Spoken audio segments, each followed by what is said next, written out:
What's going on, wrestling fans? I'm Jeff Upson alongside Joe Youngblood. I don't think Joe, have we ever even been on a show together before?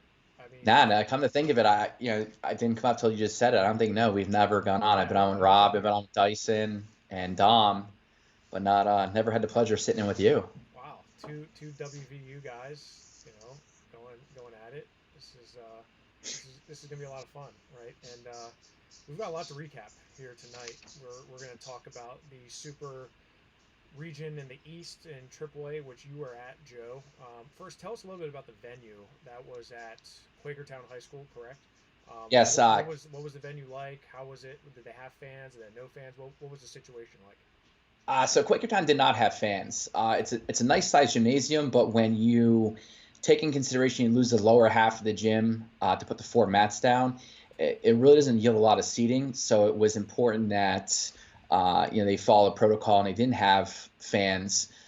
But it was unfortunate because I believe it was only Super Regional didn't have fans. However, there just wasn't enough seating. Like every team had their own section in the stands. There was with all the workers and stuff, they were right up against the number of people they could have in there. So I mean, at the end of the day, we're trying to do things safely, and it was just tough finding schools to host in the East. There really weren't too many options to have. Even going into our postseason, for those that heard it, there were issues. Sun Valley and Quakertown stepped up to hold the district tournaments, and then Council Rock North stepped up and held the regional tournament at both their high schools. Half was at South, half was at North.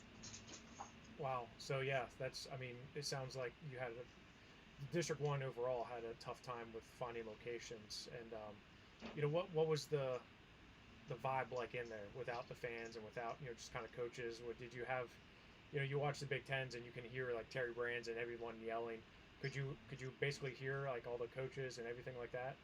Oh yeah, crystal clear. It's such a different element. I was at the District South tournament, and it was almost eerie how quiet it was, and having everything being said by the coaches being out there for everyone to hear. So in that regard, it was definitely a very unique thing, and I'm looking forward to this weekend at Hershey and seeing what kind of fans are going to have there. May bring back a little bit of sense of normalcy for us here at the state level. And talk about just the competition, the level of competition, because you had an interesting mix of District 1, District 11, and District, like those District 2s. What was the level of competition like? Because there was some interesting matchups we probably wouldn't necessarily see in their the early rounds of the state tournament, and it seemed like there were some guys that at least surprised me. Did you feel like there was a lot of surprises there at Quakertown? Yeah, there was definitely some surprises. Don't forget that District 12 was there as well, so I don't want to slight the District 12 guys. Um, off the top of my head, I would think Matt Cruz from Easton had a great tournament. He gutted out a lot of matches to go from a Northeast third place to a Super Regional third place. Other guys that really stood out for me, uh, um, LaSalle senior Ryan Lockney, coming from being a fourth place guy in the Northeast and end up second place. Yeah, He knocked that was an off interesting one because not you know only the regional champ Jack. he Go ahead. transferred in. He transferred into LaSalle from, I believe it was Archbishop. It was one of the Archbishops, I believe, and kind of an unknown, but he had a great tournament. You're right, and he had a big upset, and the was that the quarterfinals Yep, he over beat Jack Leto from Yeah, Lower Marion, who who was was the undefeated. undefeated regional champ, Right, right. and then had Matt Romanelli from Downtown East, who if it wasn't for getting upset, would have been the runner-up coming out of the South, or runner-up or champ out of the Southeast, and he beat him. And then he wrestled admirably tough against Falcone in the finals, and I'll talk more about that when we get to 172. Uh, Well, I think Nate Shippey from let's go down Interborough to was definitely a 106. surprise out of the Southeast. He became Interboro's second ever medalist. One of his teammates joined him later in the day, so that was a big for Interboro program. That's kind of on the rise in District One. They have like a nice group of kids, and hoping they can build upon that after what they've been put on the mats as of late. Well, let's start out at 106 pounds, and the champion there was Carson Wagner from Northampton. He's a guy who was a state medalist last year, came in undefeated. He had a tough match with his District 11 opponent, Josh Janowitz from Stroudsburg. Those two have wrestled multiple times this year. He beats him 11-6, but then he has a very tough match in the finals, and I got to watch that one on Flow. Was the Luke Ceriani from Abington Heights, the sophomore. Last year, he was a regional sixth place finisher at 106 pounds. This year, he makes it to the Super Region Finals. That was a 3-1 sudden victory win there for Carson Wagner, who we have ranked number 1 in the state headed into the state tournament. But I wouldn't, he's one of those guys where I think he's going to be pushed, and I don't think he's a clear lock for number 1 in the state. Joe, would you agree with that? Yeah, after seeing it, he's tough, and I think part of the reason the Ceriani match was as close as it was, I think Wagner hurt his hand or wrist at some point. He's really shaking it off and really favoring it, so I'm not sure how much that played into it. And I'm not sure. I believe that injury may have happened in the Jazanovic match, but he definitely was holding on and favoring that hand in the final against Ceriani. He is tough and had a real nice tournament, but like 6 is one of those weight classes probably wide open. There's not a clear one, and you can look at the bracket, and I think there's a list of guys that can make a run. I was impressed with Ceriani. He kind of breached the semis amid a little bit of controversy. Jeff, I don't know if you caught that match with him and Cole Smith in the semis. It was I believe it was a 6-5. 6-5 was a final, but I think it was 5-2 late in the match, and he turned Smith, and then they stopped the match, and the ref said that I was across the gym, so I was just seeing it. I didn't have the angle, but the ref claims that Smith called for injury time and gave him the extra point, and that was with about 18 seconds to go. Smith claims he didn't, from what I understand, and with 18 seconds to go, he couldn't get out from bottom to tie the match, and that's how Ceriani went on to the semis. Not saying it wasn't earned, not saying that there was no injury time called. I'm just going off what was conveyed to me from multiple people that were there on that side and saw it. So yeah, and that's interesting because Cole Smith comes in to the Super Region undefeated, right? He's a Southeast Regional champion from Springford. He loses to Ceriani and then drops down and loses to his District 1 opponent, Anthony Burke from Council Rock North. He gets pinned by him. Burke goes on to take 4th because he wins by injury default over Jazowitz from Stroudsburg. That, I mean, kind of surprising there to see Cole Smith not making it, but Burke making it. But, you lose to him head-to-head. That's, I guess that's the way it is, right? Yeah, I think when Smith, again, speaking from what I saw, Smith didn't look, I think he really took that loss hard in the semis and just couldn't find a rhythm against Burke. And Tony Burke had a really nice tournament. He got pinned by Jazanovic in the first quarterfinals. Comes back, handles Cole McFarland from Haverford. Then gets Cole Smith and got momentum going. And once he won that one, he was really pumped. Coming from a JV wrestler as a freshman to state qualifier last year to state medalist this year. And he was up 3-0 on Jazanovic in the rematch when Jazanovic got hurt. They were, it was a weird sequence. They went out of bounds. They came back to the middle, and as they were walking back, Jazanovic just took his ankle band off, put it down on the mat, and then there was some conferring between him and his coaches, trainers, and then then they called it. So I think he knew he was hurt. And I didn't see what it was that was hurt, and hopefully he's able to go next week. Yeah, and they actually wrestled earlier in the tournament in the first round with Janovic getting the fall in 1:45 over Burke. So this was a second match that they had in that tournament. So and he actually Janovic had a tough 8-7 win over Tyson Cook from West Scranton in the blood round. So, everyone, like you said earlier, everyone was kind of neck and neck. It was very close. There was a lot of people who just, could have come out on top. Carson Wagner, I think, is clearly the guy, but you look at the state bracket. So you look at where Carson Wagner falls. He is at the top with Cale Nasdio from Williamsport, who's not bad at all. Tony Burke gets Dominic Flatt from Solanco. That's a tough match. Flatt was a state qualifier last year. Luke Ceriani from Abington Heights gets Caden Williams from Mannheim Township, who I'm very, very high on. And Jazowitz will get Tyler Chappell. That bottom half to me is more stacked than the top half. I think you're going to have a Wagner flat semifinals. I think that Williams Ceriani match is going to be good, and I think Chappell Jazowicz is going to be tough as well. I really don't know who to expect to come out of that bottom. Caden Williams, not a guy I want to see. Tyler Chappell wrestled him at the West Super Region, was able to beat him, but it was a tight match, so he's going to have to really bring it to get out from that bottom half. The top half, I think Carson Wagner is probably the guy to come out there from there, barring that he's not injured and he's healthy and ready to go. No, I agree. Like Caden Williams, I had the opportunity to see the Williams wrestle when they were in middle school out at the Wilson tournament, and both of them are definite hammers. And they're showing that right now at the high school level, both making a big splash in the scene this past weekend, out there in the West. Chappell, again, I'm not gonna say the state champs in that bottom half of the bracket, but if I were a betting man, I might lean that way and say one of those two is the favorite coming out of the bottom half. So yeah, there's a good chance that happens, right? You're 50-50 chance there, Joe. You're not going out on a limb there. There's 50-50 chance that the champ comes from the bottom as opposed to the top. But I like the way you're betting. I like it.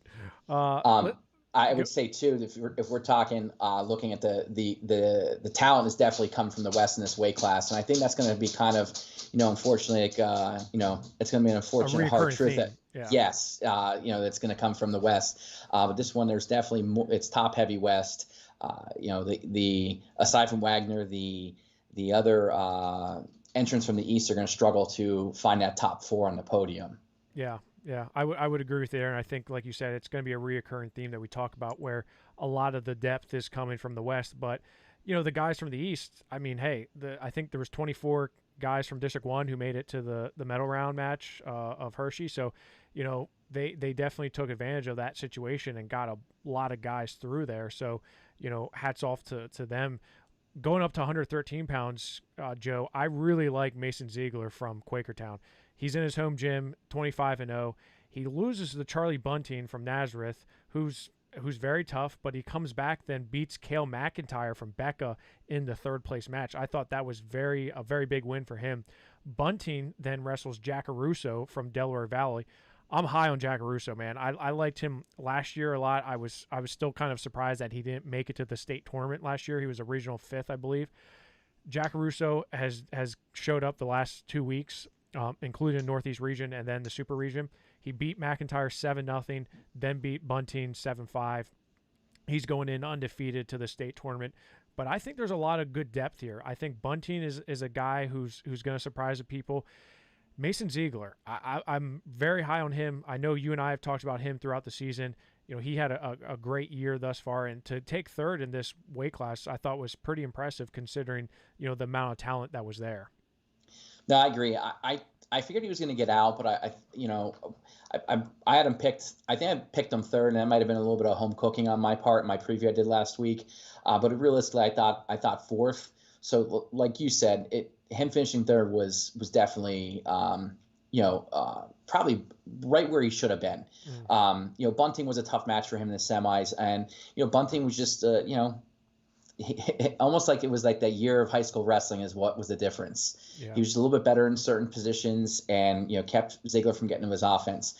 I will double down on what you said about Jagger Russo. I saw him for the first time last year in the finals at Escape the Rock and was super impressed. And then I was shocked when he didn't make it to states. And I didn't pick him. I picked Bunting to beat him in the final in my preview, only because I didn't think you could beat McIntyre and Bunting back-to-back weeks. Beat them both, and he proved me wrong. He looked really good against McIntyre in the semis, and he had answer for everything Bunting tried in the in the finals. So he was he's every bit of the real deal. But we turn our attention to this week. Oh God! And it's he's he didn't get any favors from Camden Williams beating Vinny Kilkeary, because I mean the top half of 113. So let's go to the 113 bracket in the state. You got Jagger Russo at the top, Troy Homan from Penn Trafford, who is very, very good. I mean, that's a West fourth. He beat Nick Allison from Mifflin County, who was a state medalist last year. You know, for him to come out from that 113 in the West behind a state champion and also a state runner-up in Aiden Lewis. Jacob Van Die's down there as well. So on the top half, Jack Russo Homan, I think, is a clear, you got to watch that match. Obviously, Mason Ziegler is going to have his hands full with state champ Vinny Kilkeary. I think Vinny Kilkeary's, you know, you don't tug on Superman's cape. I think he's excited to get back at it and show that last week, you know, was not the Vinny Kilkeary we're used to. I think it's probably going to be a Jack Russo Kilkeary semifinal, but I really would not be surprised to see Homan come out from that top half. And then on the bottom half, Charlie Bunting didn't do himself any favors by finishing second and getting Jacob Van Die, who was a state runner-up last year in that first round. His only loss this year is to Camden Williams, who, of course, is at the bottom with Cale McIntyre. Joe, I look at all of these 4 matches, and I'm saying I got to dial into all of them because these are all going to be matches. You know, I think I know who's going to win. I think we have a good idea, but Camden Williams, man, he's must-watch wrestling. I really enjoy watching him wrestle. I really hope we get to see him and Kilkeary. Honestly, I can't wait to see him and McIntyre, but the winner of that getting Van Die or Bunting, it's just going to be a complete bloodbath, and I can't wait for it. So here's where I'm at with this weight class, and you know, I guess I picked against Jack Russo last week and saying that can he win those 2 matches again over those 2 guys, and so you know we fast forward a week, and Camden Williams now becomes that guy in question. Can he beat Jacob Van Die if he wrestles him again? Can he beat Kilkeary if he wrestles him again? Like, if he has the opportunity to. So this one is very intriguing to see, see if we get those matchups, those rematches. But you know, there's so many other variables can happen. I really think in the end, I think Kilkeary, you know, that loss to Camden Williams gives him that easier path to the finals. Again, not taking anything away from the other 3 guys. I just think that obviously, I mean, on paper, it's the easier half. He's dealing with no state medals up on that half, you know. Right. So it is what it is. You know, he's got a freshman, a sophomore, and Troy Homan, who's a junior. Right. And yeah, so he's got the path to get there. It's just a matter of who's going to wrestle him. So again, flip a coin between Williams and Van Die if they wrestle again. Yeah, I agree there, and I think Williams and Vinny Kilkeary, should it happen again, is going to be a very telling match. I think Vinny had his hands on him, kind of feel his style a little bit and feel the way he was going to wrestle. I think the adjustments this week are going to be critical, and I think he's probably gearing up for a rematch with him, you know, getting into those positions because, you know, he got turned, I think twice. He got turned, and Vinny Kilkeary does not very much get turned, right? He's a Super 32 champion. He's not a guy he's normally a high horsepower guy. He likes to go. And Camden Williams was actually that guy who was go. So if you haven't seen that match, go back and watch that one. I agree with you, Joe.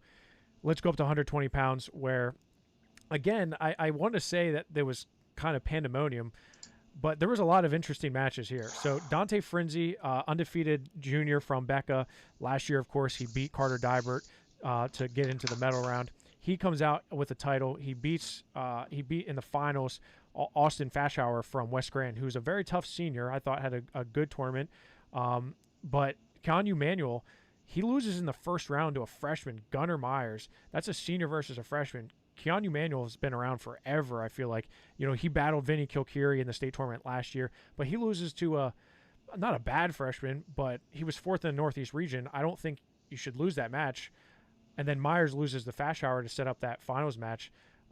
Manuel makes it into the blood round by injury default. So what was going on with him, and should we expect to see him in Hershey? That I can't tell you.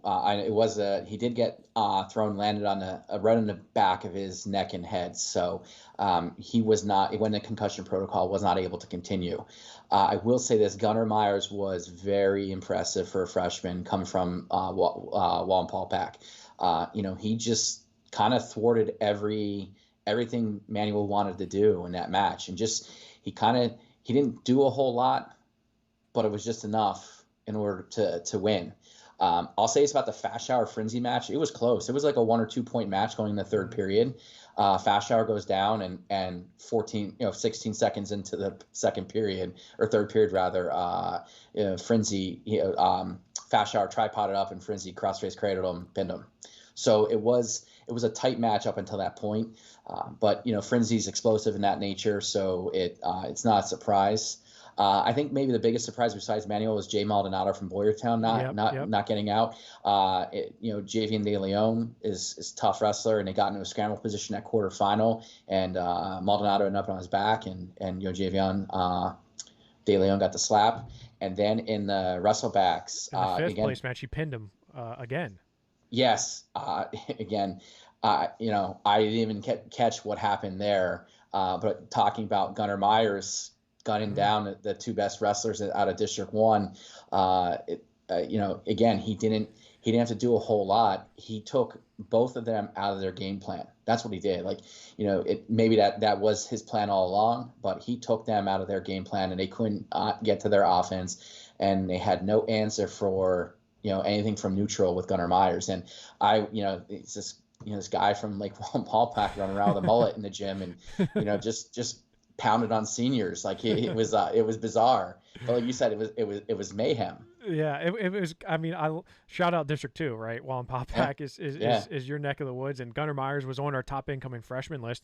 I was impressed with him throughout the year, but you only have 15 matches coming into this tournament. It's hard to really gauge against a guy like Keanu, who's a senior. He's been there, has over 100 wins in his career. Same with Maldonado, who's a state medalist, right? And like you said, a freshman out of Wallenpaupack comes in and takes out the two best guys from District 1. I think this was a clear bracket where the East really, or at least the Southeast, was not nearly as ready for or prepared for these types of matches with, like you said, D-Lone from Liberty. He's a junior. He's not bad, but, you're 7-3. Records in District 11 are a lot different than records in District 1, in my opinion, so, and I think that kind of showed a little bit. But let's take a look at the state tournament bracket at 120 pounds. Again, kind of, going back to 113, every match is going to be a tight one. After talking to you, it's like, okay, can Gunnar Myers come in and take out Carl Schindeldecker? Schindeldecker had a great tournament, loses in a tight match to Mac Church from Waynesburg in the West Super Region Finals. Schindeldecker is the guy, and I know you don't forget this, but you remember the year he was a freshman, he stormed to a third place finish at 106 pounds, took out a crazy amount of people on the way. He had like a 20-12 record coming into the state tournament that year. Beats Matt Mayer in the third and fourth place match. Schindeldecker's a junior now, going back to Hershey for the first time. He's now on that top half. Dante Frenzy on the top half. Chad Ozias, who has a win this year over Vinny Kilkiri, he's on the top half with Gunnar Myers. Not really sure what to expect on the top half. I'm going to lean towards Frenzy because you doubt Frenzy, and look what happens. Ask Carter Dybert. On the bottom half, Fast Shower, like you said, he was tight with Frenzy, and I went back and watched that match after seeing the fall, and it really was close. That match was tight. And he's kind of he's a brawler, Fast Shower. He's a kind of a bully on the mat a little bit. I like watching him wrestle because he just goes after people. But he has a tough match with Mason Leapart, who beat Dylan Coy from North Allegheny, who a week prior had beat Mac Church. Manuel's on the bottom with Mac Church. Like you said, not really sure if he's going to be going or not. I expect Mac Church to make it out of that bottom half. The top half, though, Frenzy, I don't know. Myers, can he make it? Schindeldecker, I really don't know. But I'm going to go with Mac Church on the bottom half just because, I think that loss to Dylan Coy kind of ignited a little bit in him because he came out looking pretty good in the West Super Region. I'm gonna agree that I think it's Mac Church from the bottom all day, and then up top, I'm gonna say it's gonna be Schindeldecker and Frenzy in that semifinals, and I'm gonna go with Frenzy. I'm gonna go with the guy just he's gonna find. Yeah, he finds ways to win. He's unorthodox. He's that long, lanky frame. Like, you look at him, he's like 6'7" at 120 pounds. And I mean, he slapped that cradle on Fashauer from like left field. And Yeah. so, I'm going to go with Frenzy. Not, just, I'm going to, maybe a little name recognition has something to do with it. Eastern part of the state, call what you will. But I'm going to go with Frenzy there and have the Frenzy Church final. And, to go, not really out on a limb or make a bold pick. I think this is Church's weight class to lose at this point. Right. So, yeah, I tend to agree with you, but like you said with Frenzy, I'm not ever gonna really count him out. He's a guy who, like you said, he can put a cradle on anybody. He is about 6'7" too, by the way. He's really tall. Speaking of Bethlehem Catholic, 126 pounds, Tyler Casak is on a different level. My gosh, he is just destroying people. 9-0 coming into the tournament. It gets tech fall, a major, and a fall to win it. Beats Dom Fendora from Downingtown West.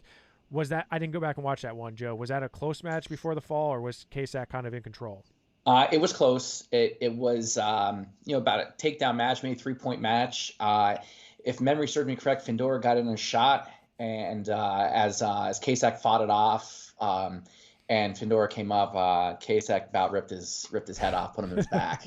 And, Fendora put up a good fight. And, again, we're talking about a guy who's ranked 7th in the state. And when we talk, like you said, different levels, it was evident in that match.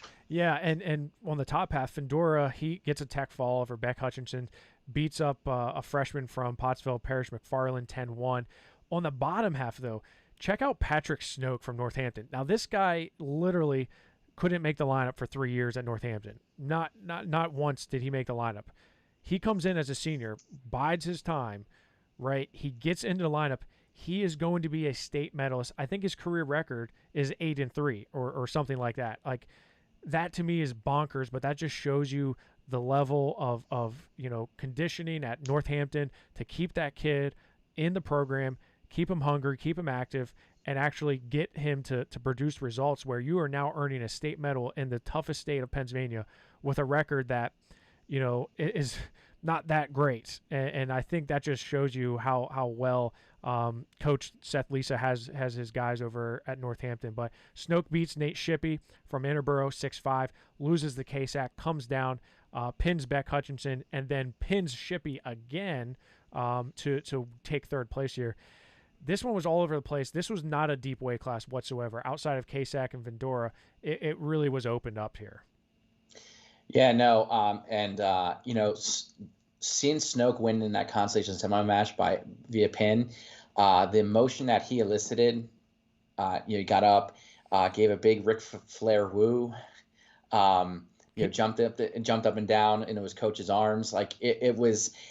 That's where you miss the fans, because the Northampton faithful would have rewarded him with a standing ovation. So you miss that, but knowing that background, it was really cool to see, because there's a guy who just, like you said, waited his turn and waited and it paid off for him. He's a state medalist as a senior with only 1 year starting under his belt.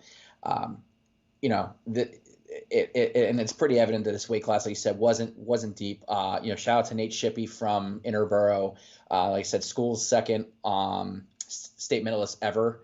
So he was excited about that. One guy who I think is going to be a rising star in the state of Pennsylvania is Parrish McFarland. I was really impressed with him.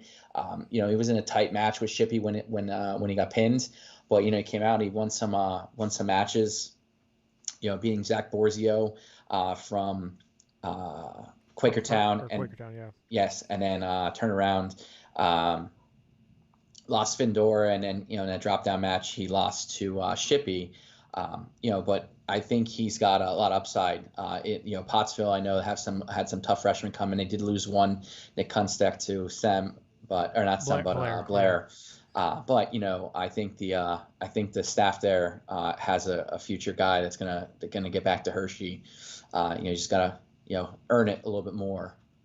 Yeah. So Snoke, I apologize. He was 1-0 last year.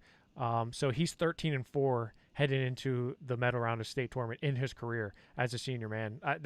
I can't imagine that feeling of just like, I actually made it. I did it. Like, I mean, it's just incredible. Those are the stories I love to hear and to talk about. But let's take a look over at the state bracket. Rematch from last year's state tournament, right out of the gate. Tyler Casak, Matt Repos. These guys are just, completely on different levels in terms of where they're at in the season, because Repos had a kind of a I wouldn't say he fell apart, but he didn't have a great super region. Casak on a different trajectory. He had a great off season. They were 4th and 5th in the state last year at 106 pounds. It was Kilkeary, Van D, and then Church beat Casak or Matt Repos in the 3rd and 4th place match. Casak took 5th there. Patrick Snoke was with Luke Simcox from Central Mountain. I don't know if you got to watch him or not, Joe. Luke Simcox is a real deal, and he is a freshman from Central Mountain. He came out and just absolutely tore through the bracket and was very close to tying it up with Carter Dybert, nearly getting reversal to tie the match, but does lose to Carter Dybert. So that top half, I like Casak coming out against Repos. Like I said, Repos just did not look not as sharp as I thought he would in the super region. I think Simcox is going to be coming out there from the Snoke match. So Casak, Simcox. I think Ethan Bergnick, returning state champion, is going to beat Dom Fendora, and then Carter Dybert's going to set up a rematch between two state champions from the District 7. I really think we're going to see a Casak Dybert finals, and I think that could be one worth the price of admission, because these two are just going to, they're both wrestling on different levels. Dybert has really stepped up his game at 126 pounds this year as a senior, heading to Arizona State. You got to like his chances of coming back and getting his second state title. Yeah, shout out Matt Levy and Franklin Regional, another West Virginia guy. Kate, like you said, I did not get to see Simcox wrestle from last week. Casak, I believe, is going to be in that final. This semifinal in the bottom half is going to be bananas between Berging and Dybert. But my betting money is going to go Carter Dybert's way, and I'm not ready to make a pick yet on the Casak Dybert match. I want to get into that one a little bit more, watch a little bit more film of both of them before I make a decision on that one. That one's going to be, razor sharp. I know. It's only Monday. I got a few days before I go out and make that pick. All right, I'll let you slide for a couple of days here, and then I want to hear it from you. Let's go up to 132 pounds in the super region out of the East. Nathan Lucier from Coatesville. Oh my gosh. I mean, that match with Matt Mayer was wild for a number of reasons. Number one, Matt Mayer goes up on him big. I don't know what the score was, but it was pretty high. Then he has this cut above his eye, and it looks like someone stabbed him above the eye. They wrap him up about 10 times, continues to stop the match. Clearly, it's affecting him. Lucier comes back to tie the match 11-11, take an overtime and get the takedown to win it. That was just a back-and-forth match. These are two guys that are state medalists. Nathan Lucier, state medalist last year. Matt Mayer, two-time state fourth-place finisher in his first 2 years, was only a state qualifier last year. He's going to Duke next year. Lucier's going to Binghamton, two guys that we're very high on. I was very excited to see that match. Outside of that, though, these two are on a different tier. The rest kind of just, not quite there. Kelly Keikos from Perkiomen Valley, he takes third.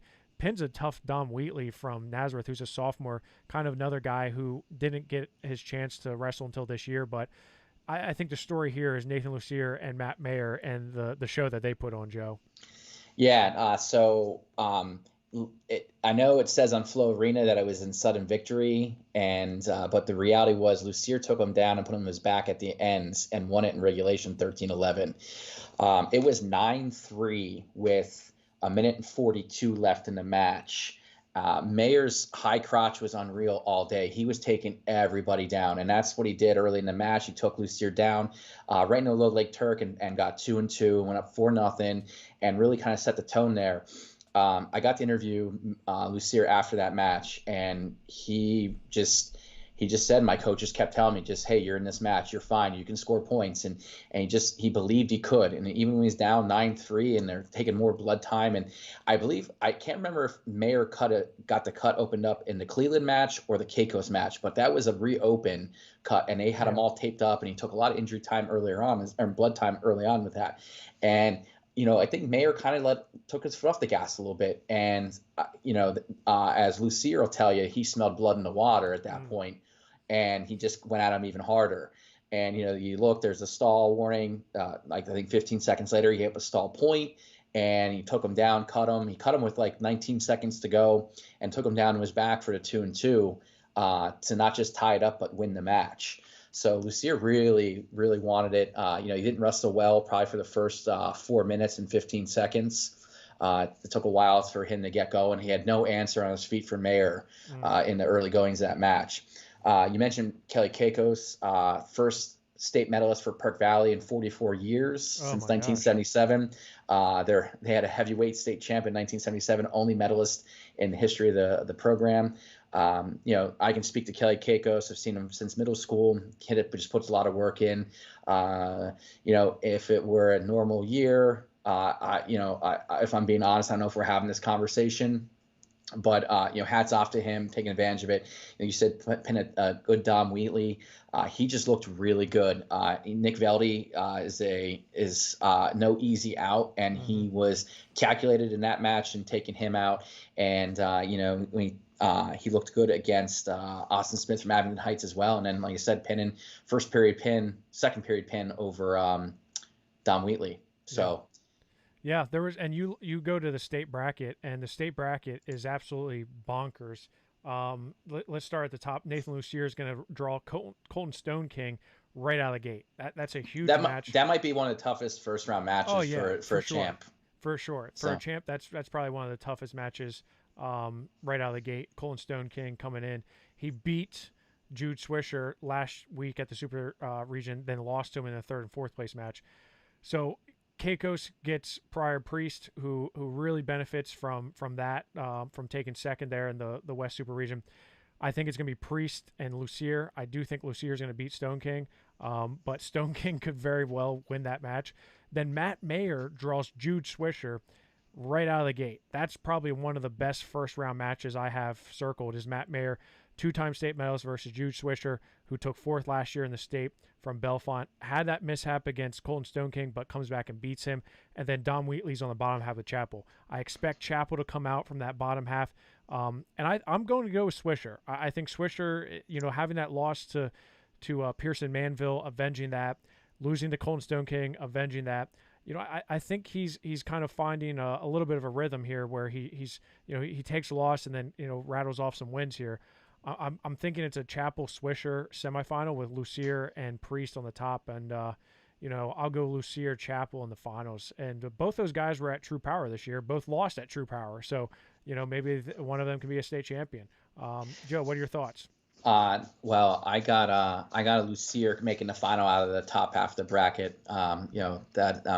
Represent District 1 with that pick right there, and I believe in it too. So, okay. I'm going Mayer over Swisher. Like I said, Mayer was lights out, and he made the mistake of taking his foot off the gas against Lucier, and he paid for it.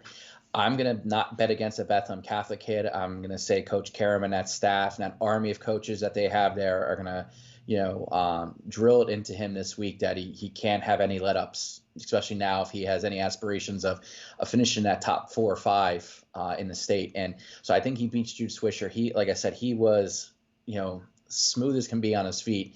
And if he can stay there and just take guys down, he'll be in good shape.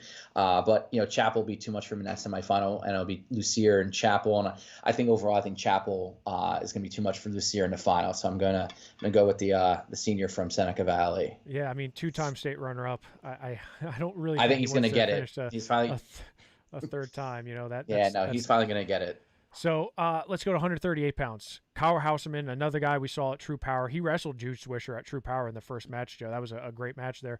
He wins 138 pounds. He had a tough match in the semifinals, right, with Kokersberger from Kennett. From Kennett. Yeah, beat him 3-1. But then took care of business against Andrew Harmon from Becca. He beats him 6-0 in the finals. Harmon second. Chance Babb from Boyertown, who was a state qualifier last year. He beats Bevan from Freedom 12-7, loses to Harmon, but comes back and pins Fritz from Northampton and then beats Coach from Kennett. He beats him in sudden victory 7-5. So, District 1, and it's hard to believe Dom DeFalco, goes 0-2, which is hard to believe because he's a guy who was a 3-time state qualifier, not 4-time if we're counting this as a state qualification, loses to Harmon, and then has a bad loss to Bevan. I don't know how he loses that match, but he did, and he ends up coming away with an 0-2 record. But Bab, I thought, had a good tournament. Finished second in the region, third in the super region. Hauserman, though, on a different level, I think. Yeah, this was Hauserman's weight class to lose, and I mentioned that in my preview.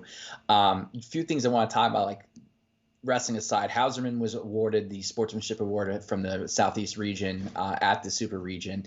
And if there is another worthy candidate of it, would probably be Trent Kokersberger. I watched when they wrestled in the semis. Kokersberger walked up to Hauserman before they wrestled, looked him in the eye, shook his hand, smiled, told him good luck. Hauserman is the model kid that you'd want in your program. Kokersberger is a model kid you'd want in your program. And I even say this about Dom DeFalco too. He loses both matches, takes his stuff off, and then he's there helping, coaching Mason Ziegler and helping out his other teammates. It speaks volume to their character as human beings. And I even, I had a conversation with Dominic Stad.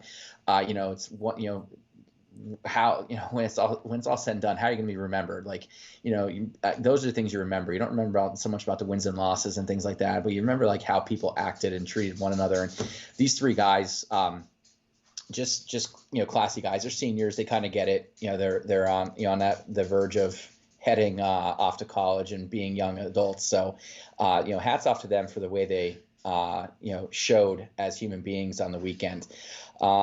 Hauserman, like I said, he was very workmanlike. Did his job, won his matches, got on, and kept moving on. Bab's he's an interesting guy to watch. Circle his matches, Jeff, and keep an eye on him. He's like very unorthodox. He's a gamer though, and he just finds ways to win. He does some. You're talking a guy that didn't even make the finals in the South District. Got beat up by Palmer Delaney from Westchester Henderson. And was on the verge of not getting out of districts, and here he is as the third place guy in the super region going to states again. So hats off to him for making those adjustments and making it this far. He looked just dynamite against Fritz from Northampton, and again did what he had to do to beat Kokersberger, who's super tough. His guy's been around, he was a state qualifier last year for Kennett, and has just always in the mix in District 1. So. Well, the story here at the state tournament is the West. All that is well and good, but the West is really out of control here. The amount of talent that came out of the West was absolutely insane, and there was a lot of guys that didn't make it out. Josh Miller from Central Dauphin, Dom Frontino from Shippensburg, guys that I think probably would have been top 8, in a normal year. Kyle Hauserman at the top. He's going to have Dylan Evans right out of the gate. Dylan Evans, returning state medalist, was 8th last year. He's a sophomore this year, 31-7. Right out of the gate, Kyle Hauserman. Circle that match. Chance Babb's going to have Cole Hammett. Probably not going to, that's going to be a tall task for him. I think Hammett comes out from that one.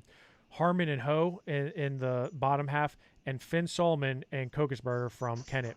I like Solomon and I like Ho to come out from that bottom half in the semifinals, and then I have Hauserman and Hammett, with Hauserman and Finn Solomon meeting in the finals. I just, I think Hauserman's the guy here, but if Finn Solomon wrestles like he did at the Super Region when he majored Cole Hammett, no one's touching him, but it just depends on what type of wrestler shows up. If Finn Solomon shows up that wrestled his freshman year at the state tournament or last year at the region as a sophomore, I don't know. Only time will tell. So, yeah, Joe, I think District 1 outside of Hauserman's going to have a little bit of trouble here. Yeah, the rubber meets the road here, and I think, like you said, Hauserman coming out of the East region or Super region at that is heads and shoulders the guy. I believe he makes the state final here, but Finn Solomon, like you said, Finn Solomon from 2 weeks ago at the Southwest region, Kyle Hauserman's going to win 5 out of 5 times. Right. Finn Solomon from last week, I don't know, that drastically changes things, drastically changes the pick. This one's a tough one for me to pick. If we're if I'm filling out the rest of my semifinals, I think Homit wins, and that Homit Hauser match can be a great one as well. And I think Ho beats Harmon. Again, I don't like to bet against the bets on Catholic guys, but I think the senior over the sophomore is a safe bet.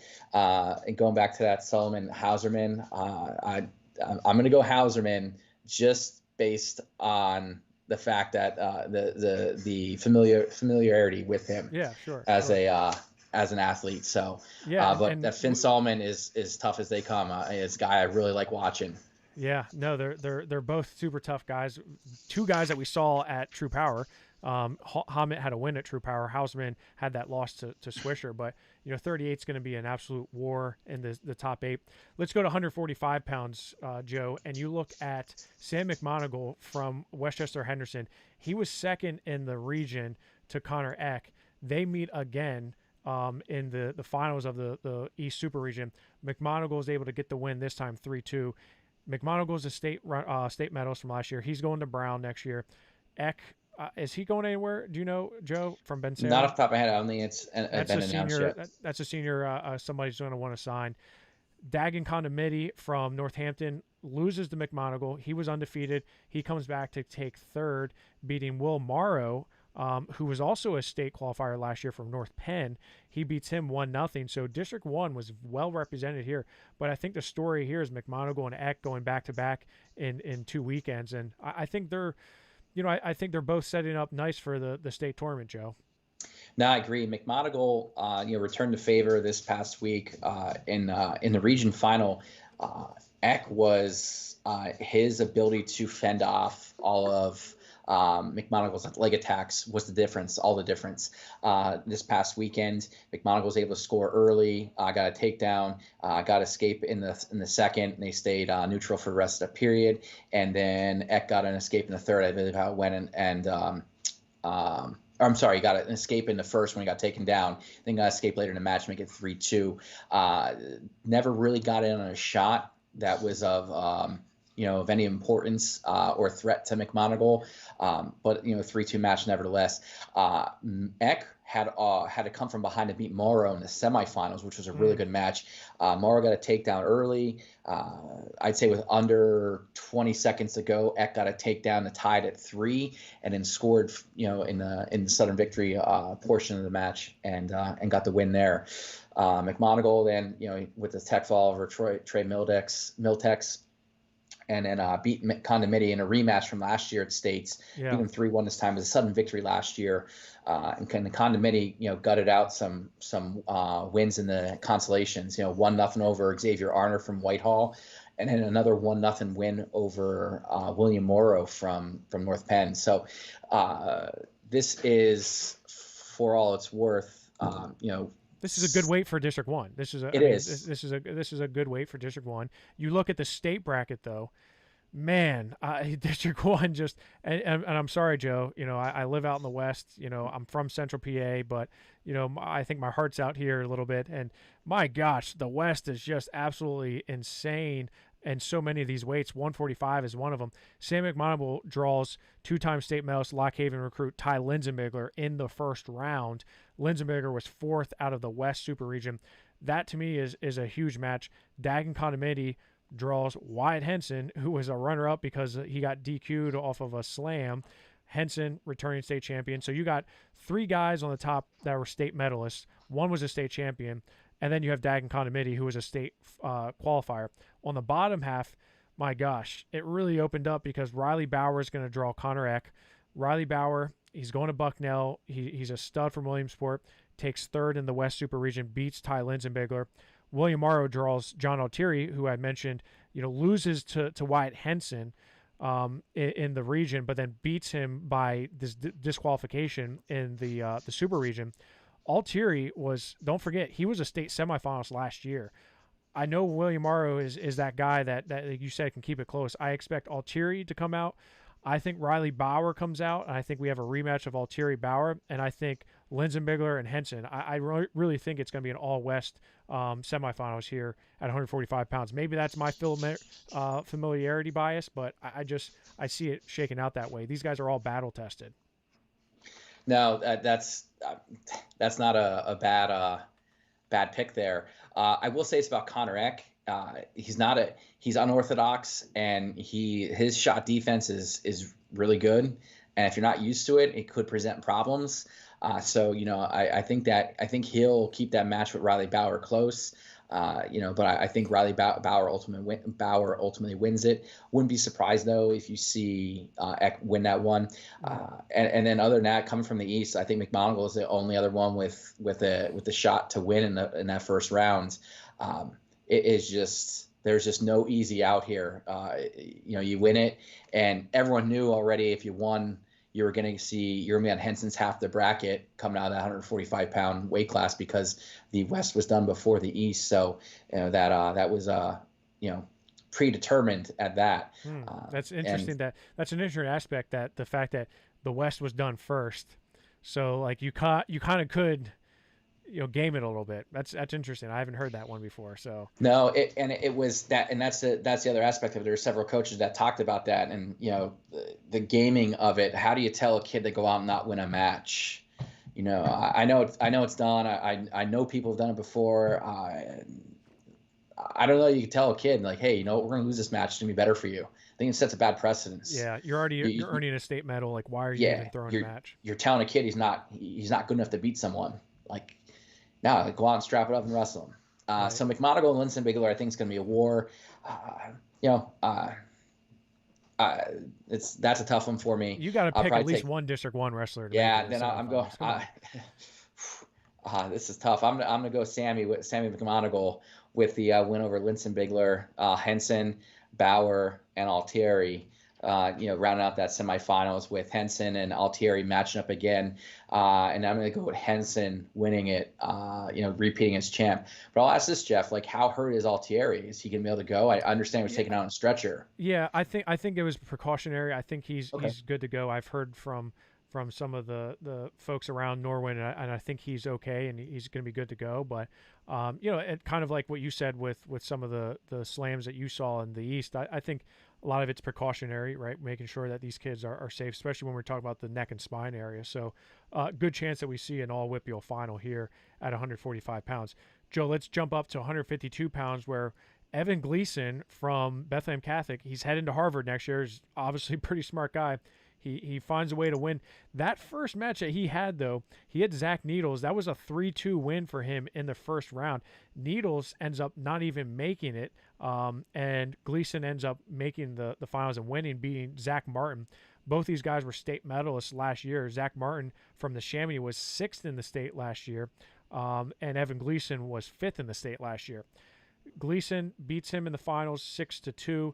On the bottom half, or in the consolation round, Chase Barlow from Strathaven, who was 3rd in the Southeast region, he comes out and wins the 3rd place match. He had a tough match with Caden Waiters from Emmaus. He beat him, or Cordell Waiters from Emmaus. He beat him 1-0.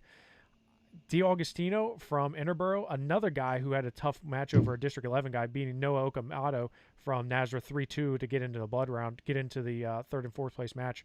I thought overall District 1 wrestled very, very tough here, getting 3 guys out of 4 through here. I have to say I'm very impressed with District 1 here, Joe. Yeah, this is one of the weight classes when the brackets fell that, this is one that, aside from 138, where I was pretty, I was somewhat confident. I was confident here that District 1 could go 4 for 4 in the semis.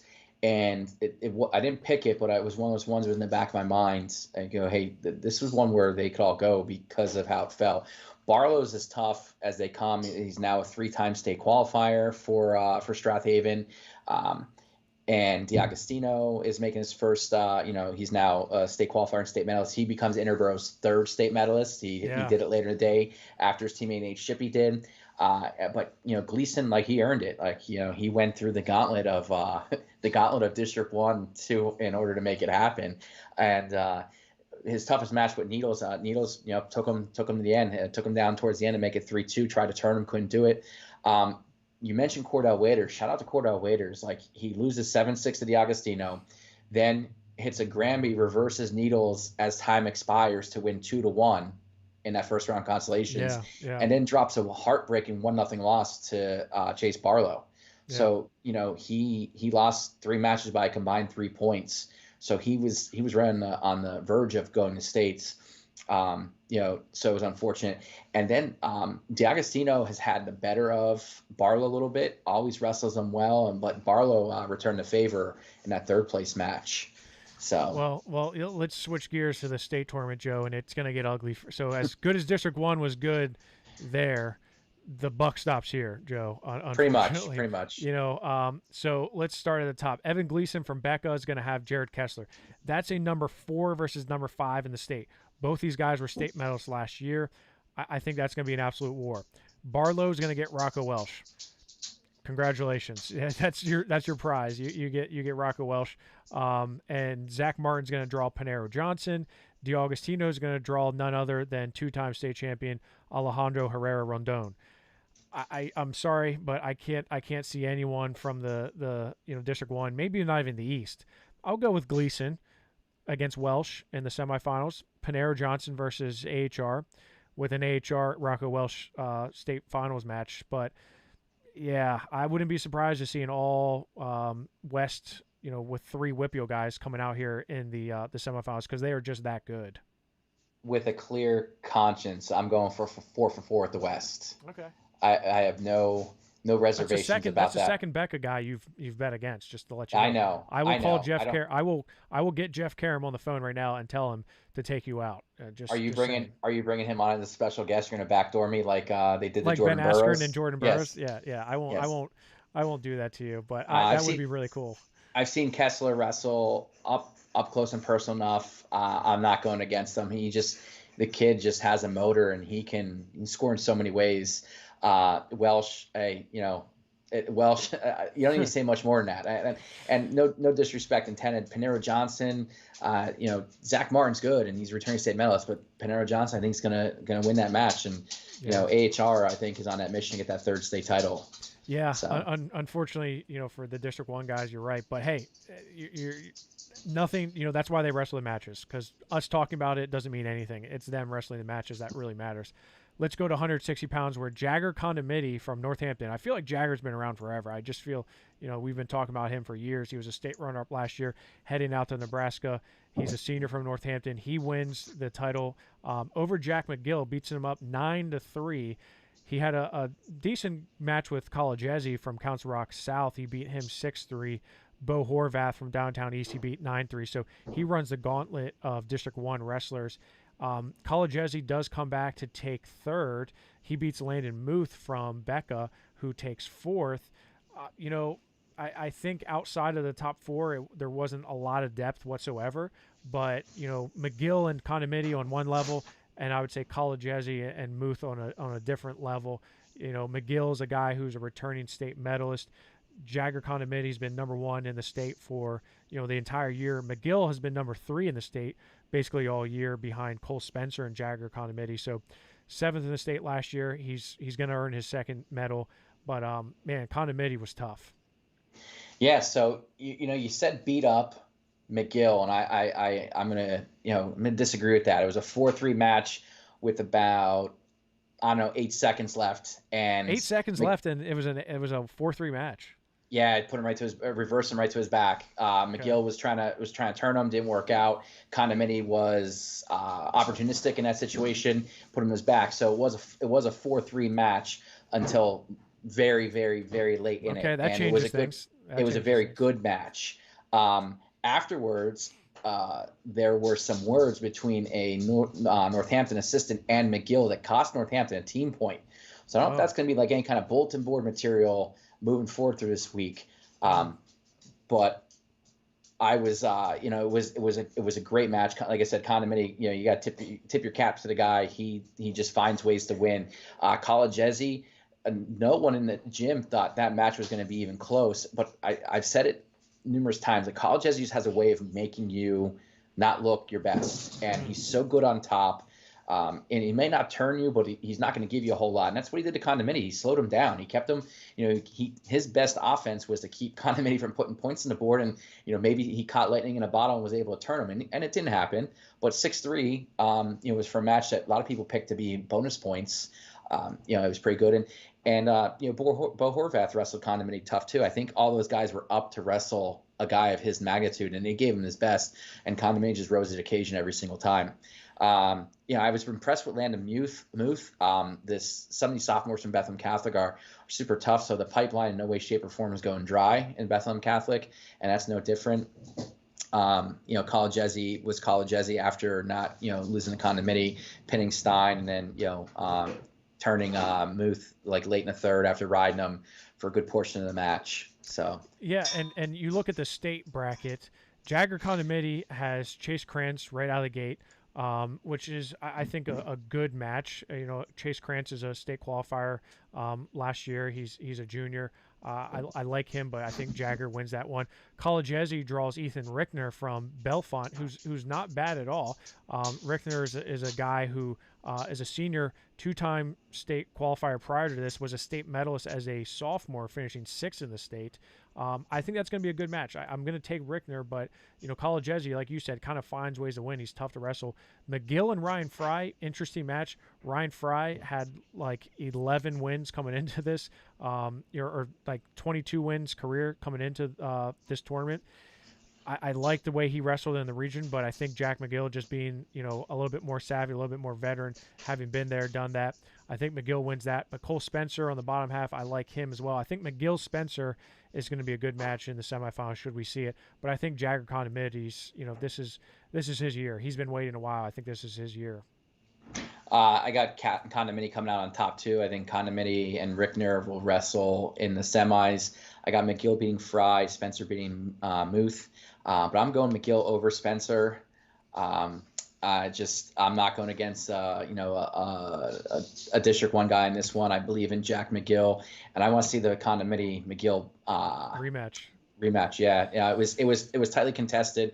A lot of not back and forth score wise, but it was a lot of good wrestling that didn't result in a lot of points, but it was a good match to watch, and I'm looking forward to the possibility of seeing that rematch.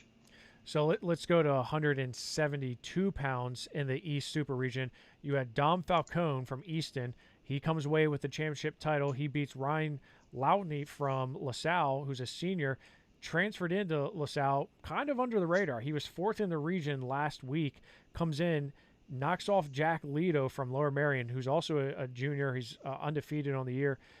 That was kind of an odd result. And then he beats Romanelli from Downtown East, who's a pretty tough senior who's going to Columbia. He beats him to finish in second. Sonny Sasso, he loses to Romanelli 8-4, so I thought that was a good win. But then Sasso returns the favor, beats Romanelli 7-1 to finish third. So District 1 does send one to the top 8. But the story here was LaSalle's senior Louthney winning the two tough matches over District 1 wrestlers. Yeah, no, Falcone kind of cruised to the Super East region title. Loudney, though, like you said, he was out of his mind. He was, again, 8-4, handled Jack Lido, and Romanelli beating him in overtime. To be fair to Sonny Sasso, Romanelli hits Sasso in the first period with a headlock for 5, goes up 5-0, and then fended off Sasso for the rest of the match.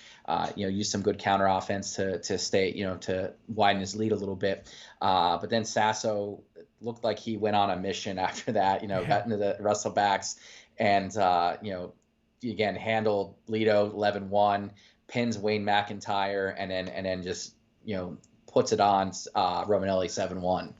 So and I lied earlier. I said Louthney was from an Archbishop. He was actually from Bishop McDevitt out of District 12. He was 12-28 his freshman year at Bishop McDevitt. He was 23-6 last year, 25-13 as a sophomore. Then comes to LaSalle, and he's earning a state medal. A guy who's 12-28 his freshman year turns it around to his senior year and earns a state medal. So very impressed by him. You look at the state bracket, 172 pounds. Falcone draws a very tough Lance Urbis from State College. He's going to Penn. Falcone just recently committed, and I believe he's going to, was it Bucknell, or Lockhaven. He's going. I think it's Lockhaven. Lockhaven. Yeah, it's It's Lockhaven. Lockhaven. That's right. I confused the two. Him and Isaiah Reinhardt from Easton's going to Bucknell. Falcone, I think, and Urbis is going to be a very good match. Sonny Sasso draws Luca Augustine. Louthney gets Starr, and Romanelli gets Kaib. I think the bottom half is a clear Starr versus Kaib semifinal. I don't think there's any question whatsoever that we're not going to see a Starr Kaib rematch. That was an overtime match last weekend at the West Super Region, and I think Falcone and Augustine, with Augustine winning, I think we're going to have a rematch from the West region here with Trey Kaib and Luca Augustine, Joe. No, I can't.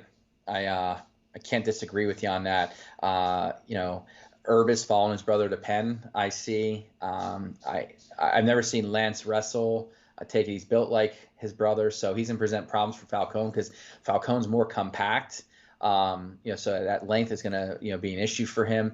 Sasso and Augustine. I got Augustine. He's just a more polished wrestler at this point, and Starr and Kaib without a doubt. So that Starr and Kaib match, I think this is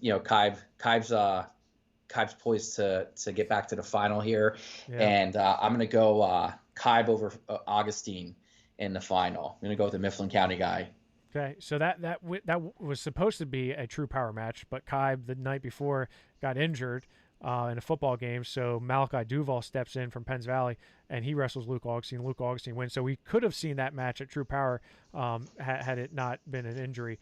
Let's go to 189 pounds in the East Super Region.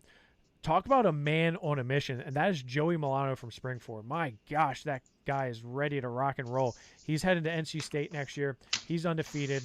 He was fourth in the state twice, junior and his sophomore year. Both finished fourth in the state. This year, he just took it to Isaiah Reinhardt, who is a very tough senior from Easton, also a state medalist. He beat him 14-2. Now, I said, what did I say, beat up when I said McGill and Condomidi?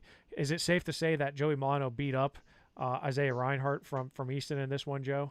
Yeah, he could have caught a charge for it. You could have arrested him for the beatdown he put on him. So Milano wins a very, very tough bracket. Beats Drew Cleary, right? Drew Cleary is a guy we've seen over and over again from Nazareth, two-time state medalist, third in the state last year. Milano beats him 5-2. Very good match there.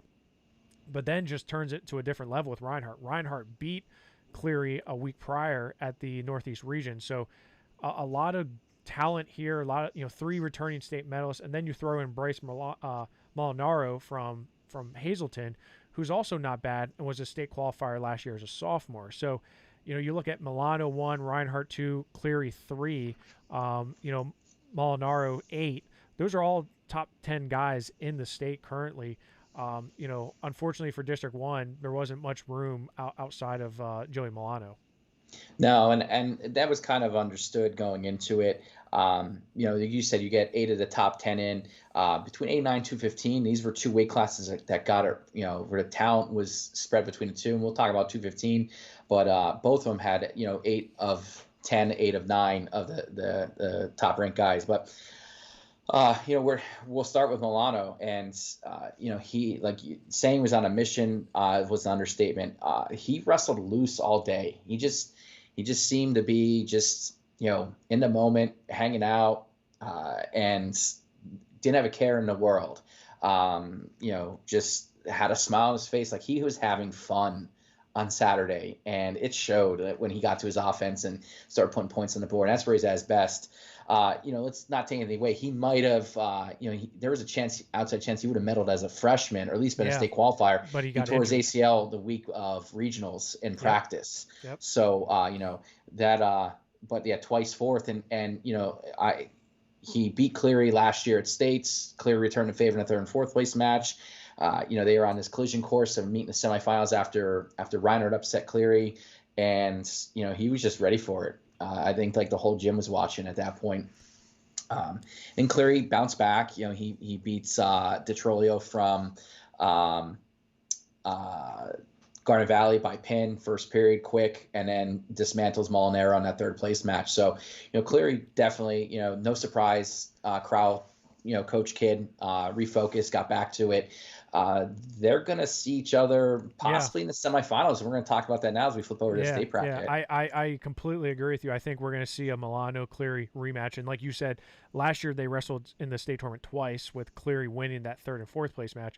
I think Milano beats Colt Barley from Penn Manor, and I think Cleary beats Brooks Gable from Dallastown, 2 District 3 guys, to set up that semifinals rematch. On the bottom half, a little bit different. I'm not really sure who to take here coming out from the bottom, to be honest, because I do think that Reinhardt is the guy, but Justin Hart's a 3-time state qualifier. He's making his 4th trip, finally earns his state medal. Of course, you remember his brother Jake Hart was a state champion for Hampton several years ago. Molinaro and Rossman should be a good match. I really don't know who to pick, though. I think Reinhardt is the easy pick, but I'm really not confident to say that he gets by Hart and then gets by Rossman should Rossman win. So I'm not really sure who's going to come out, but I do believe whoever comes out from the top, which is likely to be Milano, I can't see anyone stopping Milano, Joe. No, this is the state championship will be that Cleary Milano match in the semis. The winner of that's going to win this bracket, in my opinion. Reiner and Hart, that's a tough one. Like, I look at these records of guys coming from the West, and they did a phenomenal job in the West, getting like maximum amount of matches, and they really did right by the kids as best they could. And you see 22-2, 26-5. Some of the guys have 37, 38 matches. Like, it's like a regular year for these records. Then you see 15-0, 10-2, 11-2. Nazareth wrestled 1 dual meet all year. 1 dual meet, that's it. One dual meet. They wrestled Northampton, and it wasn't because that's all they chose to wrestle. That's just how it fell down. Seth Lisa was telling me a story. It was bizarre. Between the COVID breaks and different teams being quarantined, that's the only match they wrestled was Nazareth Northampton. It seemed like it was destined to happen. And here it is. Like, all these matches that Drew Cleary have are all postseason matches. They're so all like postseason match, yeah. Like what would we have seen from some of these Nazareth guys if they had a full season? And so but I think it's Milano's weight class to lose it. He beats Cleary in that semifinal, and he's going to beat whoever's in front of him in the final. And it could be as bad as it was in the Super East regional final. Yeah. Well, let's go up to 215 pounds, Joe, in the East Super Region. And another familiar name, that's Ryan Catka, younger brother of Hunter Catka, state champion from Sun Valley. He comes away with the championship, had a tough match in the finals with Jason Henderson from Delaware Valley, also a returning state medalist from Delaware Valley. Last year, Henderson was 5th in the state. Catka was 3rd in the state last year. He beat Jake Lucas to take 3rd. Catka comes away with the championship, Henderson 2nd. But the story here for District 1 is Quinn Collins and Carl DiGiorgio. These guys, Central Bucks West, Central Bucks East. I mean, you can't get too much closer than that. And these guys have been following each other around like lost puppies, just wrestling each other every single week. I mean, if I'm those two, I'm like, can you please stop wrestling me? DiGiorgio from CB West, he comes out, beats a tough Seth Hunsinger from Hazleton, beats him 7-6, loses the Catka, drops down. He has to beat a Lucas Doyle in a 3-2 match, a tough match there. Quinn Collins, he has to beat Seth Hunsinger 10-8 in sudden victory to set up again, like, what is it, the 20th time they've wrestled? Quinn Collins. I think it's like the 6th time this season alone. Yeah, the 6th time this season, but career-wise, my gosh, I lost count. Yeah. Quinn Collins ends up beating DiGiorgio for 3rd place here. So, just a wild set of events here, but good showing because Hunsinger's not bad at all. Lucas Doyle pins him in that 5th place match here. So, District 1 had a good showing here at 215 pounds with Catka winning it. Yeah, Hunsinger, I don't know what he had left after, the heartbreaking losses to go in and wrestle one more. Maybe that, or just the gauntlet of District 1 guys was too much for him. I don't know. This is a weight class where the District 1 has some talent. That Catka Henderson match was great. Catka got a takedown late in the match to take the lead 6-5. And it was, these two guys are like superhuman specimens. They both look like they're cut out of stone, and they freakishly athletic. So before we even get into the state bracket, it was a super entertaining match. I think the results for Catka against DiGiorgio. Again, there's familiarity there, so 7-2 doesn't stand out. Henderson was dominant getting to the finals. But like you said, that DiGiorgio Quinn Collins match, again, they just go back and forth. Now Collins has gotten the best of them 2 weeks in a row. So, I mean, if they wrestle again, this is like the rubber match because, or no, it'll be the rubber match for this season. They're both still juniors.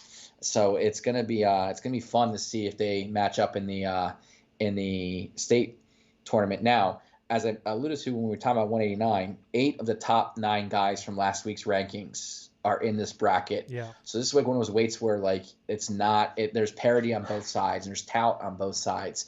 And let's jump to that bracket and take a look at it. Well, before we do that, Joe, I wanna because shout out to PAWrestling.com. I just looked up the comparisons between Collins and DiGiorgio. They wrestled 1, 2, 3, 4, 5, 6, 7, 8, 9 times total in their careers. DiGiorgio's won 1, 2, 3. Collins has won 1, 2, 3, 4, 5, 6. 6-3 is the series right now between these two. Could see it again this week in Hershey. Like you said, Joe, if we go over the state bracket, Ryan Catka draws Cole Waitman from Bell Vernon first match of the tournament, which is insane. Circle that one. Yeah, circle that one. These guys were 1 and 2 in the state basically all year. Catka, being third in the state. Waitman was a state semifinalist last year, defaults to 6th. He loses in the West Super Region, but then forfeits to 4th. Catka Waitman, circle that one. Quinn Collins is going to have his hands full with Jake Lucas, which is surprising to me because you look at Jake Lucas, Ryan Catka, they're going to be future teammates at Navy. Both those guys are going to Navy. I think we're going to see a Catka versus Lucas semifinal match with Quinn Collins losing to Catka or Lucas. Henderson and Logan Harmon, another great match. Harmon was a state qualifier last year for Armstrong. Henderson, of course, we talked about was a state medalist last year. DiGiorgio is going to have his hands full with Josh Harkless from Wilson Westlawn, who avenged a loss from the District 3 tournament to defeat Jacob Lucas in the West Super Region finals. He also beat Cole Waitman in the West Super Region to get to those finals. So, like you said, a lot of top-end talent here. And I like this weight because this is like a true representation of where the rankings match up with the people who got to the state tournament. I think we do have the 8 best wrestlers in the state here in the state quarterfinals in Hershey. I really do think that. I agree 100%. And here's where, the Collins and the DiGiorgios of the world are in that top 8, but there's definite talent levels but there's like a big pocket of guys with Catka, Waitman, Henderson, Harkless, and then Harmon's in the mix there, and then you have Lucas. I forgot Lucas. I don't know how I can forget Lucas. And then you have like there's the other guys. And like you said, normal year that Catka Waitman match could be a state final. And then what does Catka get or the winner gets? They get most likely Jacob Lucas. I think the winner of this weight class comes out of the top, but who it's going to be, it could be one of 3 guys. It could be Lucas, could be Waitman, could be Catka. This is where I'm going to go Sun Valley. I'm going to go Catka to beat Waitman, Catka to be his former teammate or future teammate again. I got Henderson over Harmon and Harkless over DiGiorgio. I'm looking forward if that Harkless-Henderson match happens because I was super impressed with Henderson over the weekend. Yeah. Delaware Valley always finds ways to have like a 189 or 215 pounder that always tough. It is always tough. And it's like it's synonymous with that weight class. Every so many years, Delaware Valley churns out someone. And I believe you said yesterday he's going to ODU to play football. Yeah, he's going to Old Dominion to play football. Yep. Yeah. It's like I said, he's they said he's someone in the gym said quarterback and linebacker or running back linebacker in high school and just an absolute monster. So I'm going to go with Henderson there. I'm going to have the Henderson Catka rematch with Catka beating Henderson for the state title. Okay. Well, I mean, that's you're certainly not going out on a limb there. I agree with you, and I think back to like the Kennedys of Delaware Valley, or Dave Sullivan Coletta, what or was it? Coletta, Vinny Coletta. Coletta? Yeah, Yep. Frankie Coletta, and those guys from Delaware Valley, and I can remember the Kennedys. I think I wrestled one of the Kennedys at the state duel tournament when Central Dauphin was there. But Delaware Valley always produces those top quality heavier guys, and I think Henderson is one of those guys, and I think he's going to have a good weekend potentially in the state finals. Let's go up to 285 pounds, our final weight class here. District 1 not fared too well here, Joe, but Cameron Butka from West Scranton, he had a great tournament after finishing second to Sean Kinney, a freshman from Nazareth, in the regional tournament. He comes back and beats him 6-4. He had a tough match in the semifinals with undefeated Julian LaVenture from Upper Darby. He beat him in sudden victory 3-1 before beating Kinney. You had mentioned Matt Cruz when we started the show. Matt Cruz, for the third week in a row, loses to Sean Kinney. Loses him District 1, loses him to the Northeast region, and then loses to him in the East Super region. Kinney is a solid freshman, right? He was high on our top incoming freshman report. Not saying I'm surprised he lost to Butka from West Scranton, but having beaten him the week prior, Cruz then has to win in tiebreaker over Frederick Ryder from Quakertown, 4-3 in tiebreaker. LaVenture wins by forfeit, and then Cruz beats LaVenture 3-1 in sudden victory. So, how many sudden victory overtime matches do we have here? 4 or 5? So these guys are all neck and neck, Joe. Yeah, Cameron Butka was, wrestled as close to perfect matches as he could have. He's a little bit of an undersized heavyweight. Well, he was a 215 pounder, and he bumped up to heavyweight for the postseason. Okay, and that's good information. So he wrestled like a near perfect match against Julian LaVenture. LaVenture's a bigger heavyweight, but also super athletic, and he's got this high double that he was just victimizing other wrestlers with in District 1 throughout the postseason. And I know that everyone said the Central League tournament didn't look so good, but he came to the District 1 South tournament and ran through guys, continued to do it at the regional tournament. And Butka was too athletic and too quick and strong enough to fight off those takedown attempts and was able to capitalize and score his own and to go sudden victory. And then he gave a takedown late to Kinney to make it 6-4. It was 6-2 early on, so he flipped the script on Kinney. And again, Kinney's a bigger guy, athletic, and for a ninth grader to move the way he does at that size, super impressive. I mentioned some rising stars in the state of Pennsylvania. Kinney is every bit the real deal as he was made out to be, and his credentials are made him what he is. Let's take a look at the state tournament bracket here, Joe, and it's Butka. I'm getting blown up on social media by Sean from District 2. Shout out Sean. Thank Sean you. McMahon? Yeah. He's all over it. I think he said 4 times how to pronounce it. We get it, Sean. Todd Radner, he's saying that Max Herrer got screwed. He said the ref screwed that. Listen, we don't have time to discuss pronunciations and ref screwing. I got another show to do. But let's talk about the state tournament bracket. Butka from West Scranton is at the top with William McChesney. William McChesney, returning state medalist. He's a big boy. And Butka is a guy who's coming up from 215. He's going to struggle here with McChesney. I'm sorry, Sean. McChesney is just, he's a super big, he has a win over Isaiah Vance this year. All of his losses were to Isaiah Vance. Cruz has Nate Schoen. Nate Schoen, 3-time state medalist, 1-time state champion. He's a guy who lost to Isaiah Vance in a very smart match by Isaiah Vance. Isaiah Vance was so methodical with how he wrestled. In fact, we had him on the show last night, War Up. So go back and listen to that interview. He talked about his game plan going into it. Sean Kinney has Dawson Dietz from Hampton, who beat McChesney in the 3rd and 4th place match. He was a state qualifier last year. I think, Isaiah Vance is sitting very nice with LaVenture down on the bottom half. I think Isaiah Vance is clearly the guy here to beat. I think he makes it to the finals without issue.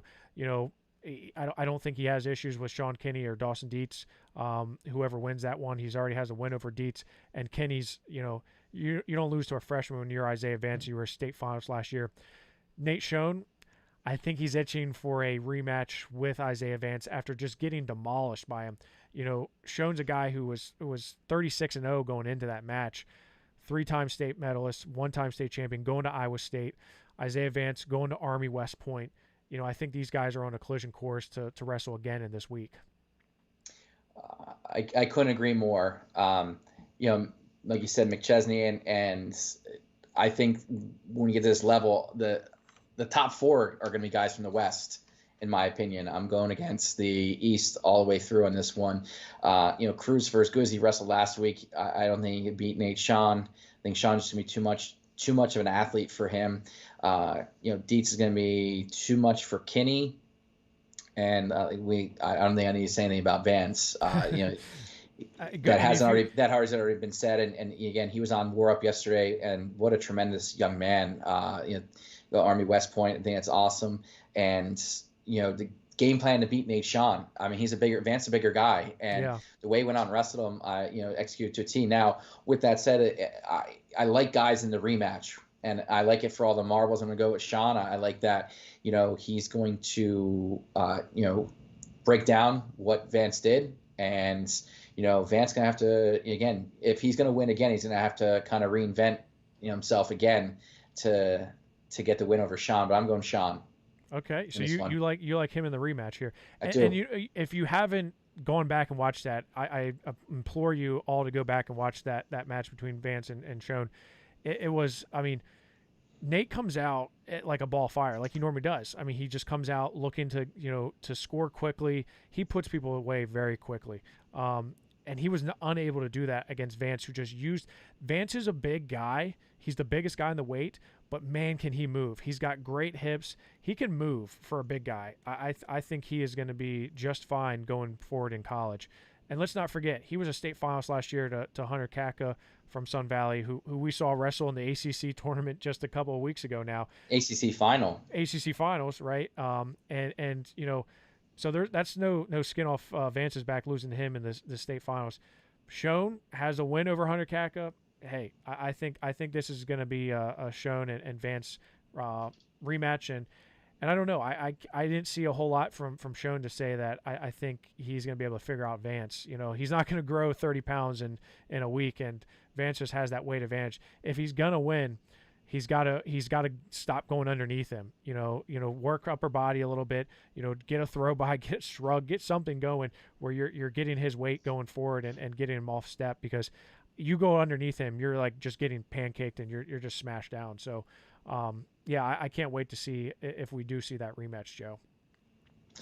Agreed. Joe, all right, Jeff, I know. Anything else? I got another show to do. No, okay. I know you're on the clock, and you're a working man and new father. Congrats again. Thank you. On the. I heard my baby crying just a little bit ago. So I hope I need, instead of JV world champ, I need like a dad world champ, man, because I'm missing Hershey, because I'm a super dad. I'm staying home to help, and it's gonna be my first time missing Hershey in quite a while, and it's sad, but hey, family calls, and I'm happy and blessed. So I appreciate it, Joe. And no problem, man. Thanks for having me on tonight. Look forward to it. And we'll talk. We'll talk soon. We'll talk very soon. It's always good when two Mountaineers can get together. Always a pleasure. I'm going to jump on with a guy from Pitt here in a couple seconds, so that's not going to be a lot of fun. So no, never is. I appreciate it, Joe, and we'll talk to you very soon. Okay. Again. All right.